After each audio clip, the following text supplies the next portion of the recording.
देखिए सर, हमारे ईपीएस 95 के पेंशनरों का प्रश्न 8 साल से लेकर हम लड़ाई लड़ रहे हैं। ये जो लड़ाई है इसके प्रति ये सब वाकिफ़ है कि ये क्या है। प्रधानमंत्री जी से 2 बार मुलाकात हुई है, श्रम मंत्री से कम 20 बैठकें हुई है और कई बार पावर पॉइंट प्रेजेंटेशन हुए, वित्त सचिव, वित्त मंत्री, यू नेम इट। हर किसी को मालूम है कि ये प्रश्न क्या है। और आज ये तो बहुत सौभाग्य की बात है, पूरे भारत के लिए गर्व की बात है कि 22 जनवरी को श्री भगवान राम की श्री अयोध्या में एक प्राण प्रतिष्ठा का बहुत बड़ा महोत्सव है जो पूरे देश में मनाया जाएगा, दिवाली मनाई जाएगी। प्रश्न ये है कि राम के राज्य में कोई भूखा रहता था क्या? तो इस राम के राज्य में क्या हम भूखे रहेंगे क्या?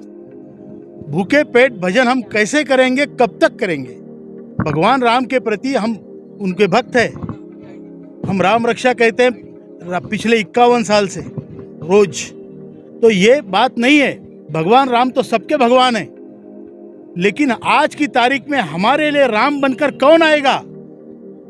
राम एक वचनी थे। हम चाहते हैं कि हमें कितनी बार 10 साल से वचन मिल रहे हैं। मार्च 2014 में जावड़ेकर जी ने बीजेपी के प्रवक्ता के तौर पे एक पॉलिटिकली जिम्मेदार पार्टी की तरफ से एक वचन मिला था कि आपका काम हम करेंगे। ईपीएस का मुद्दा जेन्युइन है। आज 10 साल हुए, नहीं हुआ है। हम ये चाहते हैं। उसके बाद प्रधानमंत्री जी ने 2 बार हमें वचन दिए हैं।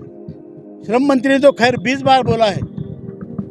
तो हमारे लिए कौन राम बन के आएगा? जिस मुद्दों पे बड़े बड़े काम हो रहे हैं उसके प्रति तो पूरा देश मोदी जी का कृतज्ञ है, हम भी हैं। और हमारे लिए भी गौरव की बात है, चाहे राम मंदिर हो, चाहे 370 हो, चाहे और भी चीज़ें, उसमें मैं नहीं जाना चाहता, वो हमारे मुद्दे नहीं है। लेकिन हमारा मुद्दा आज तक सॉल्व नहीं हुआ। मेरे ख्याल से बाकी मुद्दों के इतना बड़ा तो मुद्दा है भी नहीं, लेकिन हमें क्यों लटका के रखा है? हमारे लोग रोज मर रहे हैं, उसके बावजूद अगर आप 10 साल में काम नहीं कर पा रहे हैं तो या तो काम बहुत कठिन है या फिर दिल में खोट है। किसके है मालूम नहीं।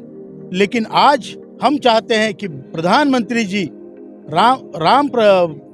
राम जी के प्राण प्रतिष्ठा से पहले हमारे प्राण और हमारी प्रतिष्ठा बचाएं। ये बुजुर्ग है, बूढ़े, ये श्रमयोगी है, पूरे देश को बनाया है इन्होंने। और जिन्होंने देश को बनाया उनको अगर आप भूखे मार रहे हो, और फिर कौन दिवाली मनाएगा? घर का अगर बूढ़ा मरा है तो आप घर में दिवाली मनाओगे क्या? हम चाहते हैं 22 जनवरी से पहले हमारा काम हो, नहीं तो हम अपनी जान देने के लिए तैयार है। चेतावनी है सरकार को, चेतावनी है, क्योंकि अभी इतना देखिए पराकाष्ठा होती है किसी चीज की, भक्ति की भी, प्रयत्न की भी। ये सारी पराकाष्ठाएं हम लांघ चुके हैं, हो चुका है। अब तब भी नहीं होता है तो हम क्या करेंगे? क्या करेंगे? हम बूढ़े लोग हैं, हमसे क्या करवाना चाहते हैं आप? ना करवाना चाहते। बहुत बड़ा दावा तो नहीं करते, लेकिन हमारे 75 लाख रिटायर्ड लोग हैं, 75 लाख परिवार है। और ये वो लोग हैं जो समाज में 75 साल, 60 साल, 70 साल जिए हैं। एक आदमी के 10-10 आदमी के पास संबंध है। भले उनके पास पैसा नहीं है, लेकिन वो इज्जतदार आदमी है समाज में। ये तो वो हो गए 8.5 करोड़ लोग वो है जो आज अंशदान कर रहे हैं, जिनका फ्यूचर है। 75 लाख लोग हैं, वो भी देख रहे हैं कि हमारा फ्यूचर का क्या, सड़कों पे क्या हाल हो रहा है। उनके भी मन में इनके प्रति सहानुभूति है। तो आप जो लोग भूखे हैं वो भजन नहीं कर सकते सर। हम आपके चाहे जो भी मोदी जी के कुछ लोग भक्त भी होंगे, हम भी उनका आदर करते हैं, ऐसी बात नहीं है। लेकिन अगर हम भूखे हैं और आप रेवड़ियां बांटते जा रहे हो तो हमारा काम कब होगा? हम अपने काम की बात करेंगे। और अगर हमारा काम नहीं होगा तो ये लोग अपने आप निर्णय लेंगे। वो भी समझदार है, समझते हैं। हम कोई धमकी नहीं दे रहे हैं, हम अपने काम की बात कर रहे हैं। अगला कदम क्या होगा?